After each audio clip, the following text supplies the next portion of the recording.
think we can get started. So, hello, everybody. Thank you so much for joining us. My name is Rachel Parikh, and I'm the Deputy Director at the Dunhuang Foundation. And tonight is our third lecture of our Curating the Silk Road series, which features 7 esteemed curators across U.S. institutions that share their expertise and experience on curating Silk Road objects and working with Silk Road studies. Our speakers this evening are Dr. Catherine Kasdorf and Dr. Emma Stein. Dr. Kasdorf is the Associate Curator of Arts of Asia and the Islamic World at the Detroit Institute of Arts.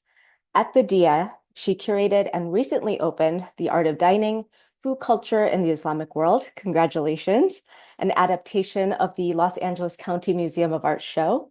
And she has also co-led the reinstallation of the Asian art collection, which reopened in new galleries in 2017-2018. She previously held a Wheeler Mellon postdoctoral curatorial fellowship at the Walters Art Museum in Baltimore, where she curated the 2016-2017 exhibition Ferocious Beauty, Wrathful Deities from Tibet and Nepal. Dr. Kasdorf, who received her PhD from Columbia, has published articles on yoginis, South Asian temple sculpture, and architectural reuse in Southern Indian temples and mosques, amongst other subjects. Dr. Emma Stein, who is joining us from Jakarta, and it's 6 o'clock in the morning out there on Friday. Thank you so much, Emma, for coming in and talking to us, and of course to you, Dr. Kasdorf. But Emma Stein is the Assistant Curator of South and Southeast Asian Art at the National Museum of Asian Art in Washington, D.C. Her exhibitions include Revealing Krishna, Journey to Cambodia's Sacred Mountain, Prehistoric Spirals, Earthenware from Thailand, Power in Southeast Asia, and The Art of Knowing in South Asia, Southeast Asia, and the Himalayas. Dr. Stein has published articles on yoginis, temple networks, and water's edge urbanism. Her monograph, Constructing Kanchi, City of Infinite Temples, was published in 2021.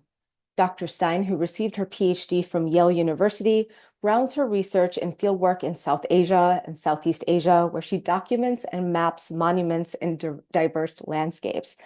Dr. Kasdorf and Dr. Stein, thank you so much for speaking to us tonight.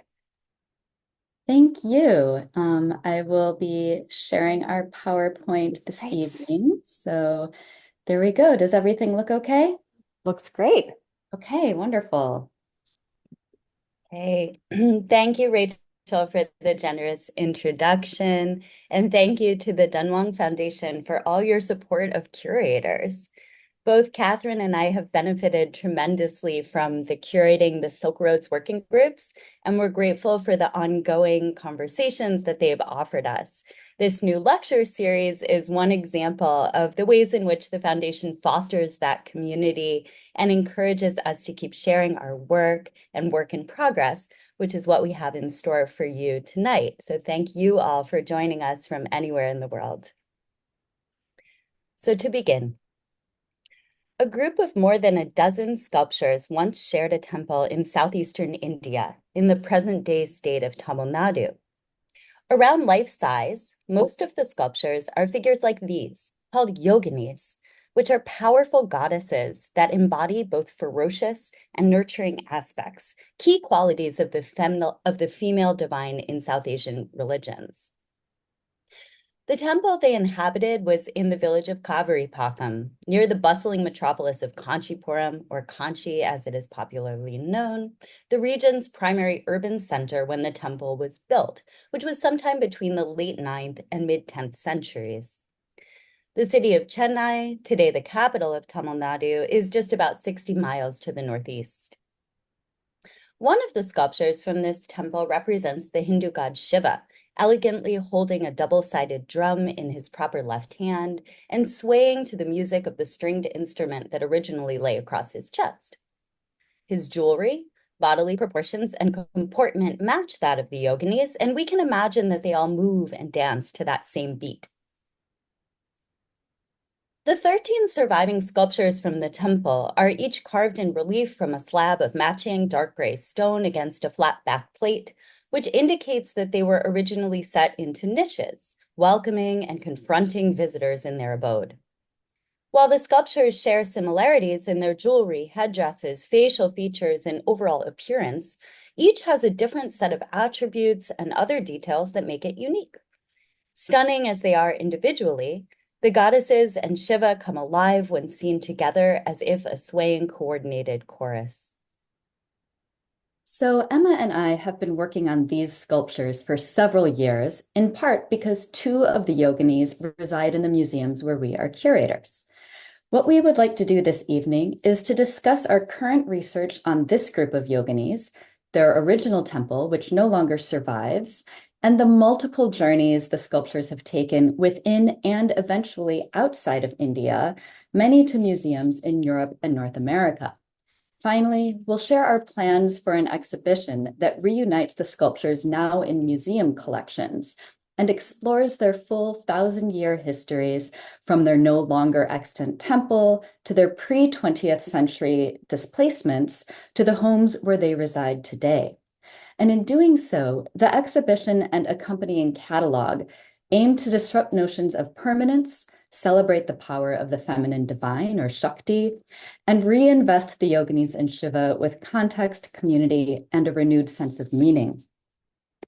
Although we may not have time to go into as much depth as we would like for each section, we would also invite you to look at an article which we co-authored for the open access journal Religions, and you'll find a link to that article in the chat.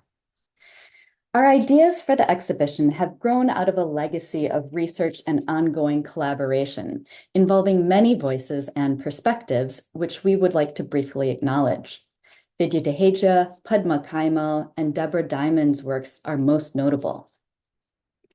The development of the exhibition has also benefited from no less than 7 symposia, workshops, and conference panels thus far.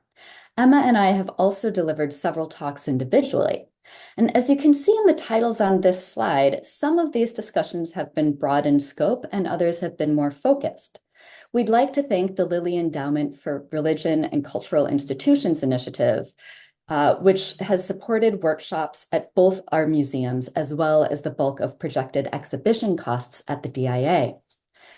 Now, the workshop and symposia titles also reveal our evolving thinking about how best to describe the sculptures that we seek to reunite. In the first symposium in 2019, which we co-organized with Padma Kaimal, we called them the Kanchi Yoginis because that was what they had always been called in scholarship. But that didn't quite feel right because many of us had already begun questioning whether the sculptures had originated in Kanchi at all. And during that session at the annual conference on South Asia that year, Deborah Diamond suggested the broader geographical Tamil Yoginis, and it stuck. Because there are several yogini temples elsewhere in India, but only one group of yoginis from Tamil Nadu, this one, Tamil Yoginis is an appropriate designation that we continue to use. So now let's travel to that site in Tamil Nadu where we believe the sculptures originally sat. Today, the village of Kaveripakkam is a somewhat humble place with a few roads winding their way through endless rice fields and several temples that date to roughly the 9th through the 16th century and later. Perhaps the most notable feature is a sprawling reservoir that stretches as far as the eye can see. When the rains were plentiful, the reservoir held significantly more water, expanding to more than 5 kilometers north to south. So Kaveripakkam had the essential natural resources of water and rice, which allowed it to be a prosperous place in the 9th through 16th centuries. But it also had another key product required for historical temple architecture, a stone quarry. All of the old sacred sculptures and architectural fragments that are either remaining in Kaveripakkam or are in the government museum in Chennai and identified as being from Kaveripakkam are carved from the same type of stone. It's distinctly darker than the sandstone and granite of temples in the surrounding region, and its texture is finer and more porous. According to our museum conservators, it's called metagabbro. The yoginis are also sculpted from this same type of stone, which has helped us trace the site of their production to the village of Kaveripakkam. The yogini temple in Kaveripakkam must have been wealthy and powerful, likely a courtly elite or even a royal figure, but we do not have a name or a court attached to that patron. Part of the challenge is that there's no trace of the original temple. Catherine and I have surveyed Kaveripakkam repeatedly in search of the Yogini's temple site or fragments that have not previously been identified, but we have not found anything. It is most likely that the temple was made with stone foundations supporting walls made of brick, a far less durable material than stone. Over time, as the temple fell out of use, the walls deteriorated in the monsoon climate. Local people may have salvaged any remaining bricks and reused them for building houses. Sections of the stone foundation could also have been reused, in this case to fortify the bund edge of the reservoir. We even saw an architectural element embedded in the bund right here, though there are several temples in Kaveripakkam, so we can't know precisely where it came from. Although there's nothing left of it, we can conjecture what the Tamil Yogini temple would have looked like through comparison with the 7 Yogini temples that do survive in eastern and central India. The sites marked in purple on this map are extant Yogini temples that Catherine and I visited together in 2016. The blue dots mark additional Yogini temple sites. The surviving Yogini temples are all roofless structures open to the sky with multiple Yogini sculptures set into niches facing inwards. With only one exception, which is rectangular, all the Yogini temples are circular in shape. And in many Yogini temples, a shrine stands at the center of the circle. Most of them are empty today, but at Ranipur Jarial, seen here, the shrine contains a fierce form of the god Shiva. This arrangement correlates with ritual texts that describe a fierce aspect of Shiva called Bhairava, surrounded by Yoginis. And it's quite possible that Shiva as Bhairava would have occupied the central shrine of most Yogini temples. Texts from a variety of genres describe sumptuous yet terrifying Yogini goddesses swooping down from the sky in a traveling gang and taking up residence in a roofless temple. In the 10th century, the South Indian poet Somadeva Suri wrote, quote in translation, "The companions of the gods were alarmed by the vibrating resonance of their anklet bells as the Yoginis danced the distance between the sky and the earth. Their dark, loose tresses splaying out across the daytime sky darkened it, and their terrible yet glowing skull crowns stood out among the black tresses like stars at night," end quote. Yogini temples seem to have accommodated multiple communities and modes of worship. Although yoginis emerged from tantric traditions, guarding powerful esoteric teachings and imparting those teachings only to the initiated few, their temples were not strictly tantric in nature. Individuals who had been initiated into the tantric traditions of the yoginis must have played a prominent role in the temple's ritual lives, but the spaces were likely open to a wider range of devotees. In his extensive research on yoginis, the religious studies scholar Shaman Hatley has found that yogini temples mark the goddess's entry into a more public religious sphere, as he puts it, where practices included image worship, fire ritual, night vigils, and animal sacrifice, any of which could have involved non-initiated devotees. Some of the devotional practices that people perform today at the Yogini temple in Hirapur, Odisha, seen here, might bear a relationship to some of those historical practices, but we can't assume that they reflect the very same rituals that the Yogini temples were built to accommodate. All the surviving Yogini temples in India were constructed during the 10th through the 12th centuries. None were built after the 13th century, when systems of religion, politics, and patronage for temple architecture underwent major changes throughout the subcontinent. There was a shift in attitude towards yoginis. These goddesses started to be feared and avoided.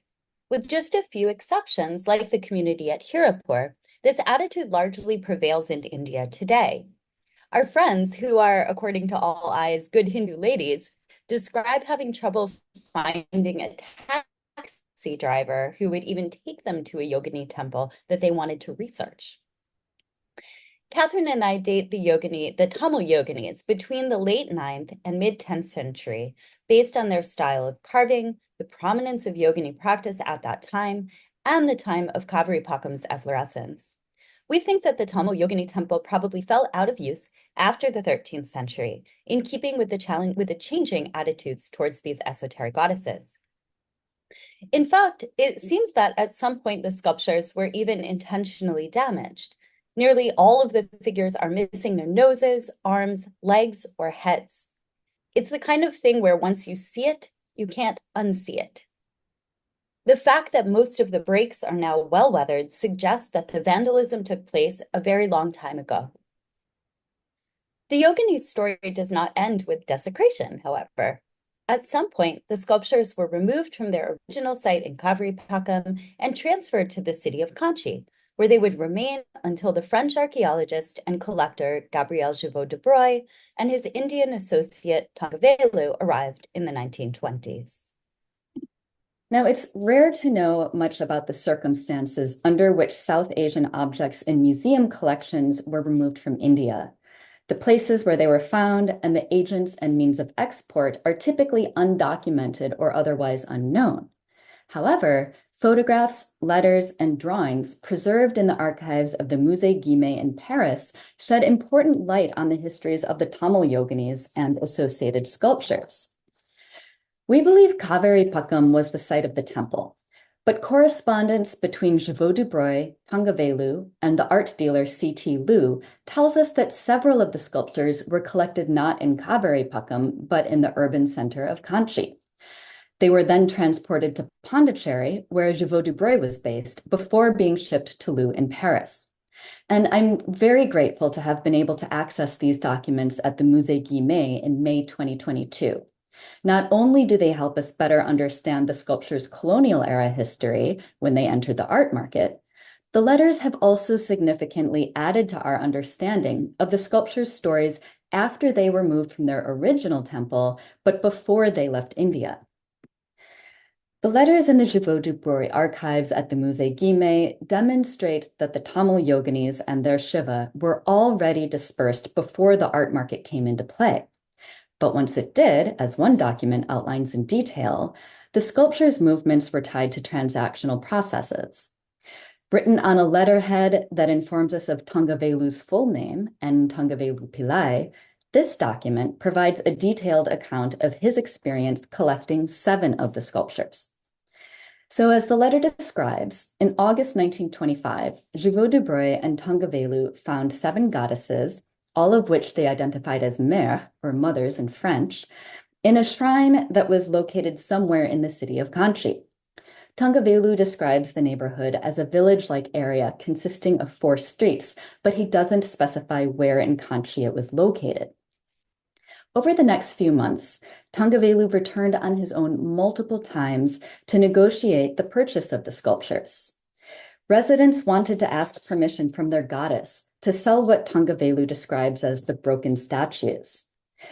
The residents intended to use that money to build an expansion of their temple. Now, Tongavelu was able to convince a number of local leaders, including temple administrators, to agree to the sale, but he was told that the whole neighborhood would have to consent before the sculptures could be sold. So he proceeded to go door to door, collecting signatures on a document that he had obtained from his lawyer for the purpose. It is clear from his account that many residents did not want to sell the sculptures, but after he had obtained 60 signatures, he deemed that a majority of households had agreed to the sale, and he had the sculptures removed from their shrine and sent to Pondicherry. The 7 sculptures Tongavelu describes in this account are most probably the ones seen in this photograph, which is believed to have been taken after they were transported to Pondicherry. We see 5 of the Tamil Yoginis in the center, flanked by 2 smaller goddesses. Now, the 2 smaller sculptures are part of a group of goddesses known as the Saptamatrika, or 7 mothers. These 2 sculptures were not likely part of the Yogini's original temple, or at least not originally intended to be. However, by the time Givot de Broglie and Tongavelu encountered these 7 goddess sculptures in 1925, they had all been re-enshrined together in Kanchi, probably as that particular group, the Saptamatrika.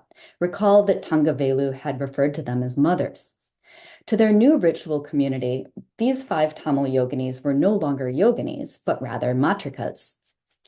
Now, Tangavelu's report on collecting these 7 sculptures is the only document known so far that provides such a high level of detail, but other letters from Живот du Breuil to Lou, written in May and July of 1926, tell us a little bit more about the collecting of the remaining goddesses and the Shiva. On May 5th, 1926, Живот du Breuil excitedly wrote to Lou to report that Tangavelu had secured the purchase of 2 more sculptures from the set, and that these had just been delivered to him in Pondicherry.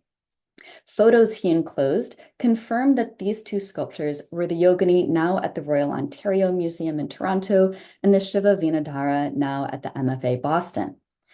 In the letter, Живот du Breuil says that these sculptures had been difficult to acquire because they had been under worship in a community of weavers. He also tells Lou that Tangavelu had to pay an especially high price for them, since it had become known in that part of Kanchi that he was eager to purchase such sculptures. In another letter, dated July 27, 1926, Живот du Breuil listed all the sculptures from the set that he had sent to Lou so far. 7 goddesses were shipped in January, 3 in April, and 1 in May, in addition to the Shiva, which he identified at that time as Bhairava. The reports in these letters and the 3 distinctive groupings of sculptures that they describe show that by 1925 to 26, the Tamil Yoginis were dispersed among multiple locations, and it's likely this had been the case for quite some time. At least 2 of these places were shrines where the Yoginis were worshipped as different goddesses. However, the letters don't say very much about the 3 goddess sculptures shipped in April 1926. We don't know if they were found together or in separate locations, nor do we know if they were in active worship when Tangavelu acquired them for Живот du Breuil. Of course, Живот du Breuil did not ship all the Tamil Yoginis to Lou. It's unlikely that he ever knew about the Yogini that is now at the Government Museum in Chennai. This sculpture does not appear in any of his photos or correspondence, and the first record of it dates to 1937, when the district collector stationed at Kanchi brought it to the museum. But one of the goddesses never left Kanchi, and she remains there today, enshrined not as a yogini, but as a singular fierce goddess. Before our research, this goddess had never before been discussed in scholarship and had not been considered in the context of the yoginis. We confirmed her identity back in February 2020 when we traveled to Kanchi together and checked in on a goddess sculpture that I had seen several years earlier during fieldwork and that we suspected might relate to the Tamil Yoginis. The temple was primarily tended by women, and we're grateful to them for welcoming us into the shrine and giving us time to study the sculpture at close hand. Since my previous visits, the temple had been renovated and the sculpture cleaned. Now the goddess's similarity to the other Tamil Yoginis could finally be confirmed. The correspondences were remarkable. We could see the contours of the goddess's open eyes and arched brows, the finely articulated ornamentation on her headdress, curls of wild hair bursting from the top of that headdress, multiple necklaces peeking out of a fold in her sari, and legs that were crossed at the ankles. These features, down to the specific details of the jewelry and hair, correspond with many of the goddesses from the group, and the size of the sculpture was consistent with the entire group. They vary just a little bit in size. This yogini did not leave Kanchi very likely because she was integrated into a more formal level of worship than her companions were, and the local people would not let her go. We suspect she was the goddess whose permission the people sought before selling the 7 sculptures that Tangavelu described in detail, and it is probably the descendants of those same people who maintain her shrine today. It is possible she was selected from among the group because of her size, she's a little bit larger, relative lack of breakage, and distinctive hand gesture in which she presses 2 fists together at her solar plexus. Before our research, this goddess had never been linked to the group, and it had been assumed that the Tamil Yoginis in museum collections were all that survived from the temple. It was astonishing to see this goddess for the first time in 2013, and then to return and confirm the likeness. The similarities with the rest of the group were unquestionable. I've been back to the temple several times since, getting to know the local community, observing the goddess and rituals surrounding her, and scouring the area for any other sculptures, fragments, or indications that there were once others on site. No trace of other yoginis have emerged, physically or in local memory. It has been nearly 100 years since Shiva de Broy and Tangavelu removed this goddess's one-time companions from their various homes in Kanchi, which means any first-hand knowledge of them would have had to have been transmitted to younger generations. Unfortunately for the story, that transfer does not seem to have taken place. However, rather than recalling what is gone, the community asserts with pride that this is their goddess and there are no others like her. The discovery of the yogini in Kanchi not only reveals that there were more yoginis in the Tamil temple than have been previously identified or thought, together with the evidence that other members of the group were found in multiple places, it also shows that these heavy stone sculptures have moved more than once. It is likely that the Yogini temple in Kaveripakkam fell out of use sometime around the 13th or 14th centuries when political and religious changes swept the region. At or somewhere after that time, or somewhat after that time, the sculptures could have been relocated to Kanchi, where at least some of them were enshrined, not as yoginis per se, but as other types of powerful goddesses. Their surroundings and their meanings may have changed significantly by the time Tangavelu found them. A question that remains open is, how did these goddesses get to Kanchi, when, precisely, and indeed why? It is very possible that after the Yogini temple in Kaveripakkam fell out of use, someone thought it necessary to salvage the sculptures. Kaveripakkam itself seems to have undergone a decline in population and productivity after about the 16th century, and especially during the Mysore Wars of the late 18th century, when the armies of Tipu Sultan came through, according to colonial-era travelers' accounts.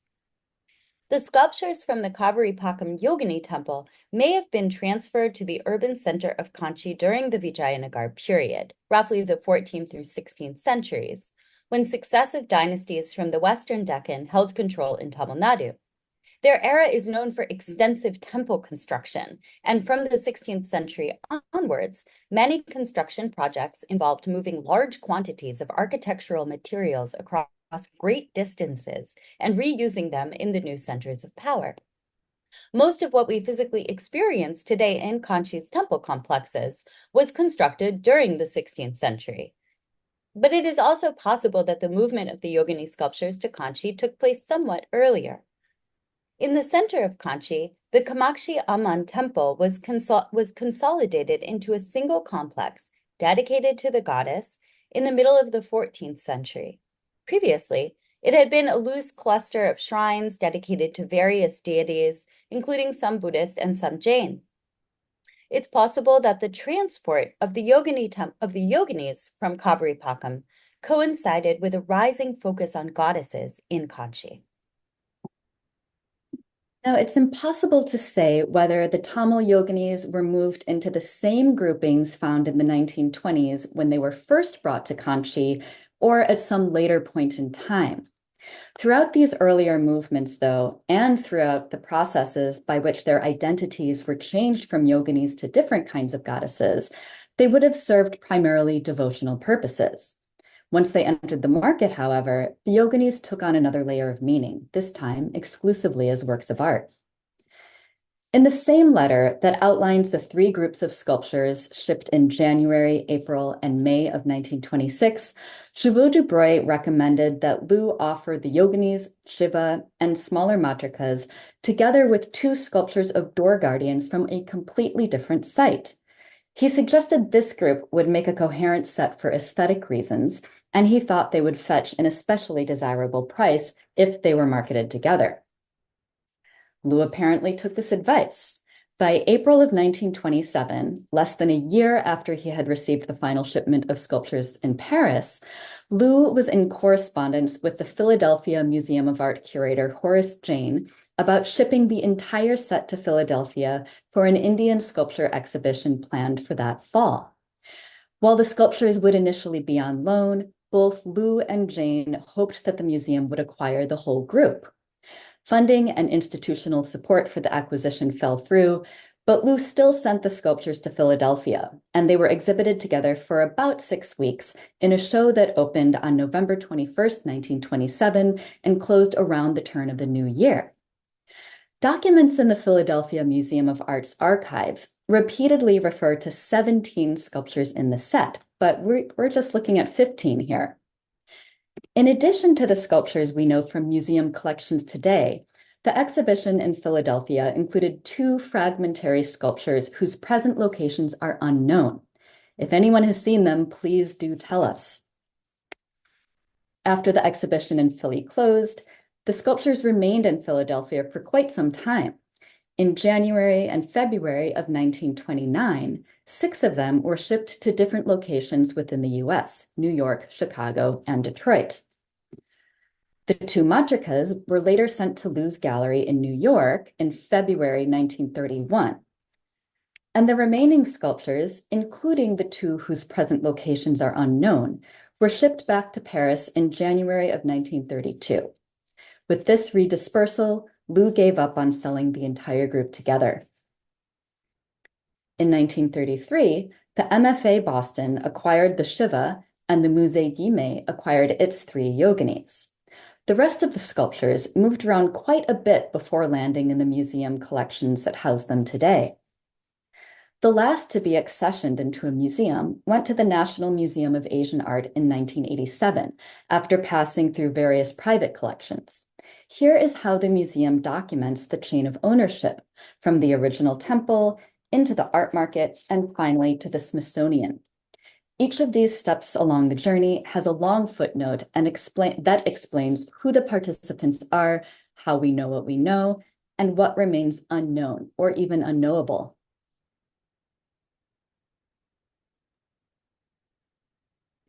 In planning an exhibition to reunite the sculptures that are now dispersed across museum collections, we are seeking ways to bring in the multiple narratives and many discourses that have contributed to our knowledge of and perspectives on the Tamil Yoginis and their companions. As we have seen, Yoginis are powerful goddesses that teach secret wisdom and magical abilities. Although often encountered individually today, Yoginis were originally installed together in groups numbering in the dozens in temples in India 1,000 years ago.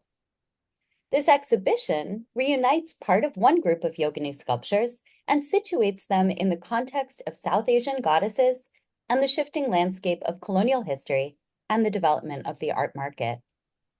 Visitors will engage with their story from the time their temple was built in the late 9th to mid-10th century to later centuries when they moved to new contexts through the colonial period and into the present.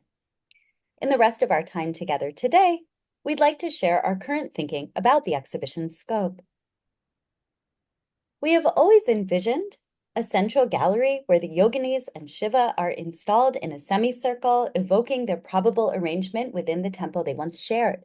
We envision the sculptures installed on a continuous arced pedestal at about 2.5 feet high, a dozen strong, including Shiva. In this arrangement, they will fill the visitor's field of vision, creating an immersive experience.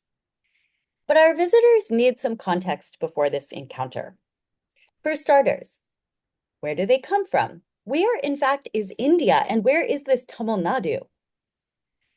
We will orient visitors to the basic geography and major sites relevant to the group of Yoginis as part of the introduction to the exhibition, and then they will go through several sections before reaching the core installation. The first section of the exhibition works to establish the importance of powerful goddesses in South Asia, bringing in more familiar figures as a way of introducing visitors to Yoginis. Durga is a key player as she embodies many qualities of the great goddess. 1999 exhibition, Devi, the Great Goddess. Our choices in this section are informed by the DIA's informative evaluation research conducted in 2022 through online surveys, interviews on the phone and in the galleries, and 4 focus groups. They gathered feedback from more than 400 people to gauge interest in the exhibition and to better understand our potential audience's associations around yoginis and related religious traditions. Among all the survey respondents and focus group participants, nobody had heard of a yogini before. However, many people expressed an interest in powerful female deities, and those who were familiar with the Hindu pantheon named Durga, Kali, and Chamunda when asked for their associations with powerful or fierce goddesses. Through sculptures and paintings featuring Kali and Chamunda, the Yogini exhibition will also introduce visitors to the category of Ugra, which the Yoginis share. Ugra goddesses are perceived as terrifying and at times dangerous, but to their devotees, they can also be protective and compassionate. Because yoginis always occur in large numbers, the next section will introduce the idea of goddess groups through the Saptamatrika, 7 mothers, a more widely known set of Hindu goddesses, and we've already encountered them in this talk. Matrikas are an important historical precursor to yoginis.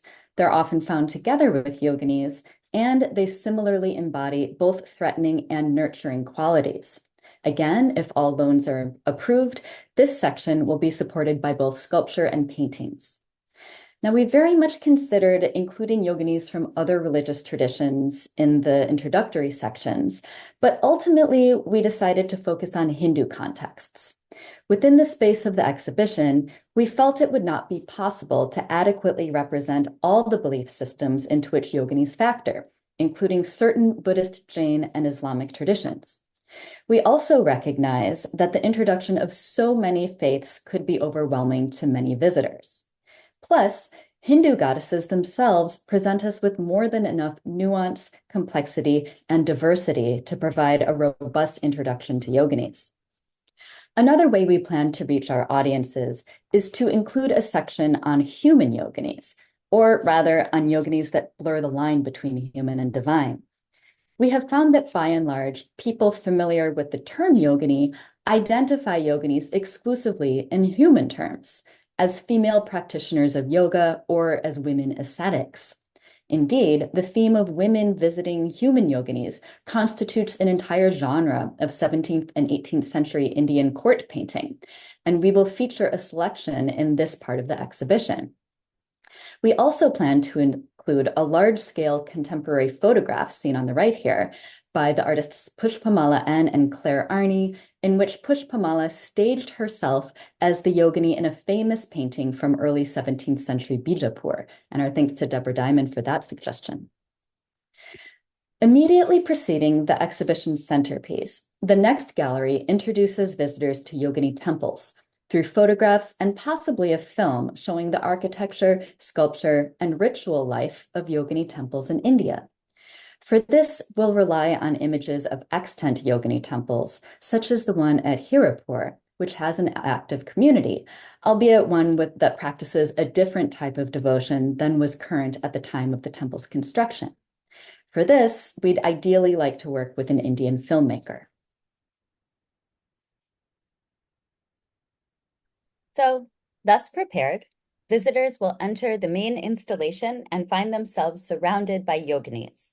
A shifting lightscape will create that immersive experience, and ambient sound from the temple gallery will lend an auditory element. The emphasis in this gallery will be experiential, allowing for focus on the yoginis and Shiva, which come to life when seated side by side. We're still thinking through the order in which to place the sculptures along the arc, so please consider what we're showing you in this presentation preliminary. The more interpretive elements of this gallery will be positioned such that they are behind the viewer when facing the sculptures. Nothing interrupts the experience of seeing and being seen by the yoginis. For those interpretive elements, areas of special interest that have emerged through our previous workshops, focus groups, and symposia include artists who made them, iconography, breakage, which we've already discussed, and geography. There are 2 relevant sculptures that will not be present in this gallery. The first is a monumental sculpture of a once 6-headed and 12-armed Hindu god Shanmuga from Kaveripakkam, and now housed at the Government Museum in Chennai. This massive sculpture may have been the central deity in the Tamil Yogini temple. The second absentee is the one known yogini from the set that remains in worship in India. We really considered requesting the Shanmuga, but after much deliberation, realized not only that the sculpture is too fragmentary to be legible to most of our visitors, but also that the center of the yogini's arc should be reserved for the visitor alone. And the sections following that core gallery will focus on the afterlives of the Tamil Yoginis.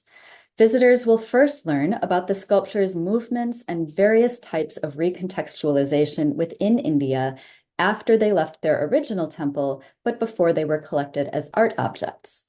This section will be anchored by the two matrikas that were found together with 5 of the Tamil Yoginis in 1925, all enshrined as matrikas, and it will also include reproductions of archival materials. The next section will address the Tamil Yogini's entrance into the Western art market, including the 2 door guardian figures from a completely different site that became associated with the Yoginis, Matrikas, and Shiva in the 1920s, when Jouveau Dubreuil suggested to Lou that the sculptures could be sold together as one coherent set. Reproductions from the extensive archival materials will further flesh out the story of colonial period collecting and dispersal. And in the final section, the exhibition comes full circle by introducing the Kanchi sculpture, which is worshipped not as a yogini, but as the great goddess. We would like to include a large-scale photograph of this goddess, but we plan to maintain anonymity for the site out of respect for the people who care for her. Here, we'll invite visitors to consider again the many paths the Tamil Yoginis have traveled over their 1,000-year histories and provide a space for sharing responses and thoughts. So at this point, we very much welcome your responses and thoughts, and we're happy to take questions. Thank you. Thank you both so much. That is so exciting, and many congratulations on this project. It sounds so fantastic, and I love that the exhibition is grounded not only in a place of worship, but also the journeys that these yoginis have made and the historical provenance that they have, which is utterly fascinating. We already have a bunch of questions, so I'm going to stop talking and get right to them. The first question is there a location for the exhibition? So if you both can talk about where you're planning on showing your exhibition and the dates of it, that would be fantastic. Sure. So we plan to open it first at the Detroit Institute of Arts, provisionally sometime in 2028. The museum still needs to pin down the exhibition schedule down the road that far along, but right now it's looking like 2028, and then we are hoping it will travel to 2 more venues. Fantastic. Oh, that's super exciting. Another question that we have is, are there common stories associated with the yoginis? Are there ways to see these stories in the sculptures? Stories. I think, you know, I'm when that question makes me think of like the Puranas, and there aren't really like Puranic stories featuring yoginis in the way that you might have stories about Durga or Krishna or other Hindu gods and goddesses. They're more like a goddess type. There's not a lot of strong narratives associated with this type of yogini. It looks like Emma might be frozen momentarily. Oh, now you're back, Emma. I don't know, is there anything that you'd like to add to that?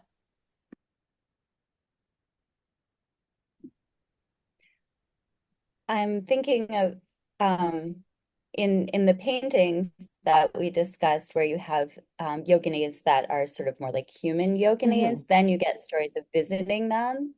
But as Catherine said, it's not the same kind of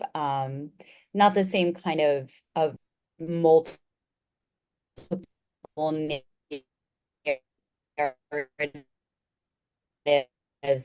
that you find in like any representation of Durga for this event. Yeah, and there is, you know, we mentioned briefly this 10th century poet Somadeva Suri and his very evocative description of yoginis. That is a work of literature, but he was actually a Jain author, and his kind of the sections of the story, it's from the Yashastilika, and the parts of that story that feature yoginis actually kind of view them in a not so positive light. And so that's kind of a different context than thinking about what devotees of the stories that yogini devotees would have told. Oh, that's great. Thank you so much. There is another question. How are you involving, if you are involving members of the Hindu community, both in the US and in India?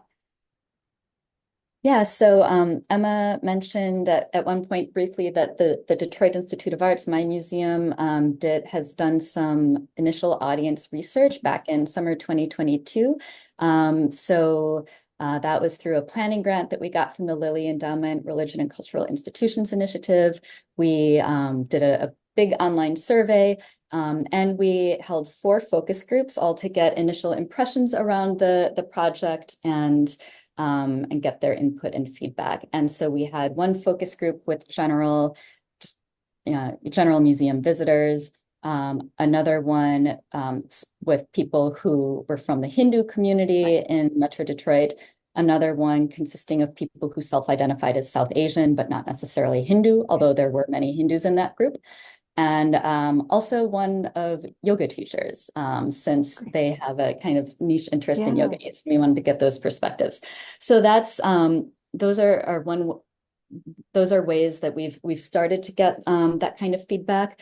Later in 2022, we also we convened some virtual advisory board meetings with various Hindu leaders, some of which were from Metro Detroit, others from elsewhere in the United States, like Hindu chaplains at universities and hospitals, as well as, and it wasn't only Hindus, it was kind of a multi-religious leader kind of advisory board.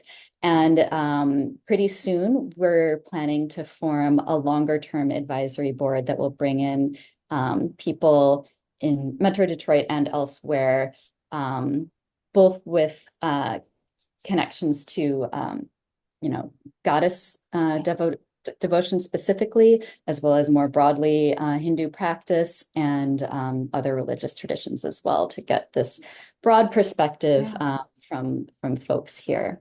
Oh, that's fantastic. We have a couple questions that are all kind of related, so I'm just going to lump them together. But the general question is there a connection between yoginis and yakshinis? And if you can kind of talk about the two of them and what their shared commonalities are, if there are any. Sure. Emma, did you want to start? I feel like I've been talking a lot here. I know my internet is being a little bit unstable right now. So I think, Catherine, why don't you answer? Sure.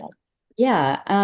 Yakshis or yakshinis are they're kind of regarded as like nature deities in a way, and sometimes they can be a little intimidating, as well as kind of beautiful, and they can also have both those qualities of providing and being threatening that yoginis share, and actually a lot of South Asian goddesses share those qualities.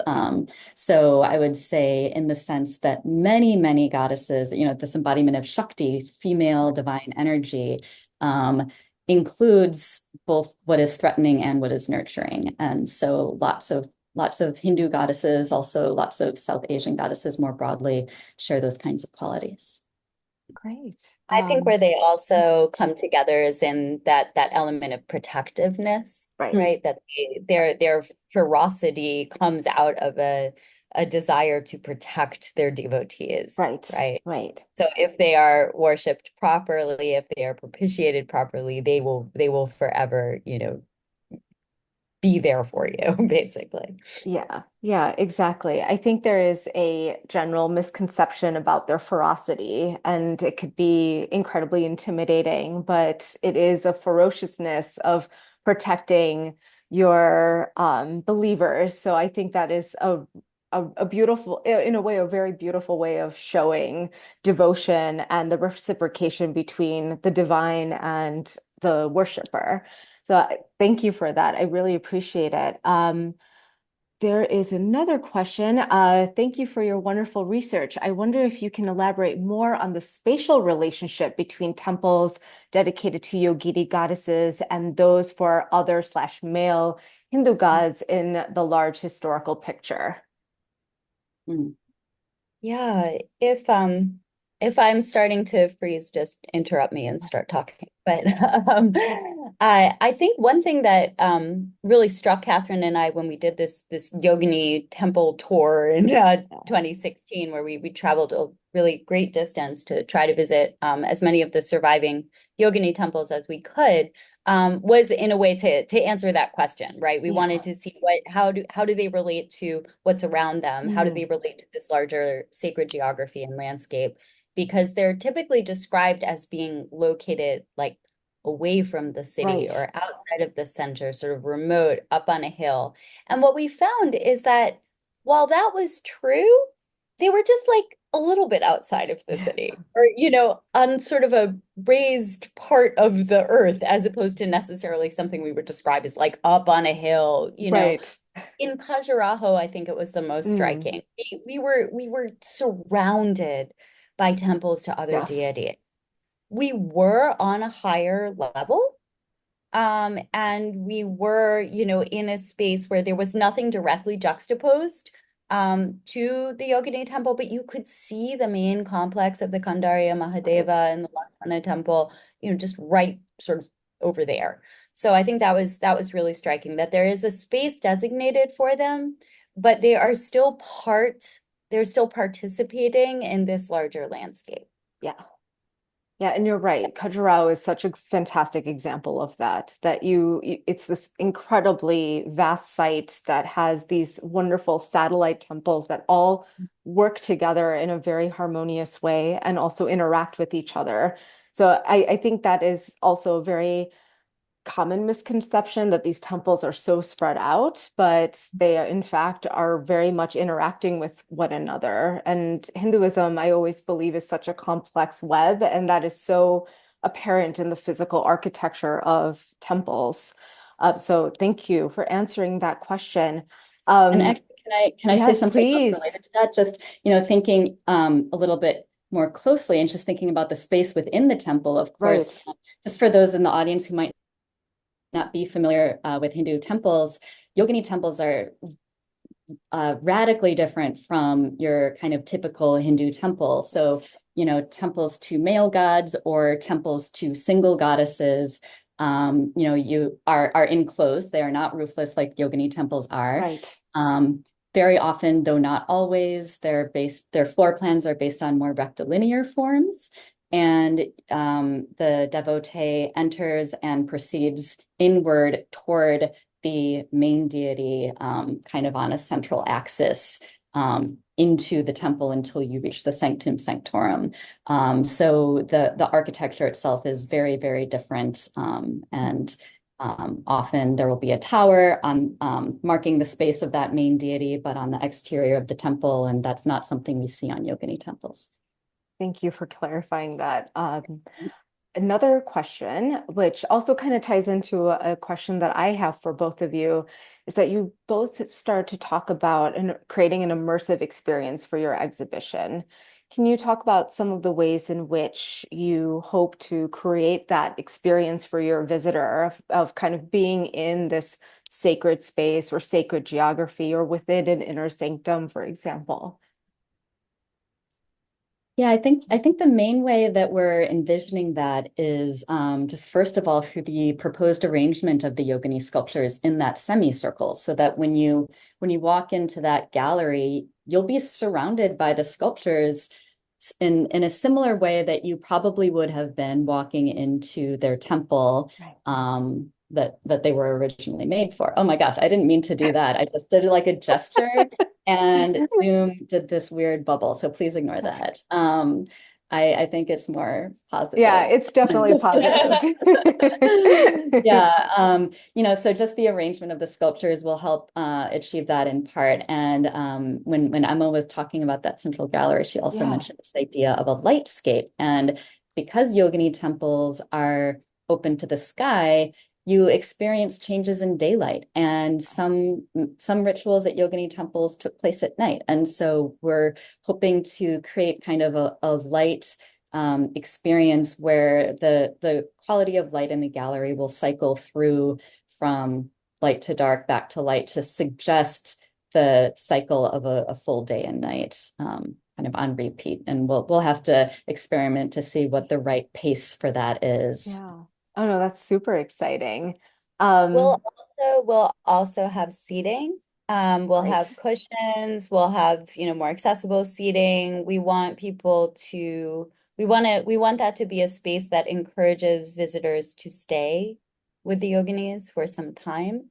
Yeah. It can be kind of shocking, like we've heard stories of the emotional response to seeing these yoginis that can occur. And so while we would like a space in the gallery for kind of reflection and thoughts that is separate from the yoginis, I think we also want to make that space where the yoginis are feel like a space that one can kind of go through those experiences and stay with them and watch the change in light and sit and think and look. Catherine and I have both experienced in field work the radical difference that the sun makes in how stone sculptures appear, right? The depth of shadows that come out, the details that suddenly emerge when the sun strikes the surface. So allowing that duration to play out is also something that is going to be, I think, really special. Absolutely. And I love that it would, oh, sorry. Oh, no, you go ahead. I was just going to say, I just love also that you're going to incorporate artists and their artistic practices in creating the sculpture. So it really has this wonderful total effect of human participation, from the artist that created it to the worshiper that went to these temples during either day or night to experience those artistic effects. Yeah. Padma Kaimal has been doing amazing work recently. Yeah. She's been working on this group of yogini sculptures in such detail for so long. And she's been really looking at the details and trying to discern the different artists' hands that would have made up the workshop and what they were working on in that process. So we very much want to incorporate that. Yeah, that's wonderful. We have one question and one compliment. So the last question is, will there be a catalog? Yes. Fantastic. Yes. So we look forward to both the exhibition and the catalog. And then I thought this was lovely. Someone wanted to compliment both of your in-depth study and research, which is a perfect topic as we celebrate Navratri and Dussehra. So it really, thank you for that comment. That's a perfect way of kind of ending this incredibly fascinating lecture. Congratulations to both of you. This is super exciting. I can't personally wait to see the exhibition, and I look forward to, as I'm sure all of you out there do, to the developments and seeing this come to fruition. So thank you both so much for sharing all of your insights and such a great presentation. I want to thank all of you for joining us this evening. Our next lecture is not until December 5th, but it will be just as good as this one. It will be given by Dr. Jacqueline Chow, the Cecil and Ida Green Curator of Asian Art at the Dallas Museum of Art. And her lecture is entitled Envisioning Dragons and Dragon Kings. And it will look into her research on the artistic evolution and mythology of the dragon in Asia. So we'll be sending out an announcement through our newsletter and on Instagram. And to subscribe to our newsletter, just head over to our website, dunhuangfoundation.us, and scroll to the bottom of the page. Thank you all for coming, and thank you, Dr. Kasdorf and Dr. Stein, for such a brilliant, brilliant talk. And we look forward to more research and more developments. And Dr. Stein, again, thank you for joining us all the way from around the globe in Indonesia. So really, both of you, congrats on such a fascinating and wonderful topic. Thank you. Thank you so much for the invitation. It's been wonderful to share this with all of you today. Fantastic. All right. Take care, everybody. Bye.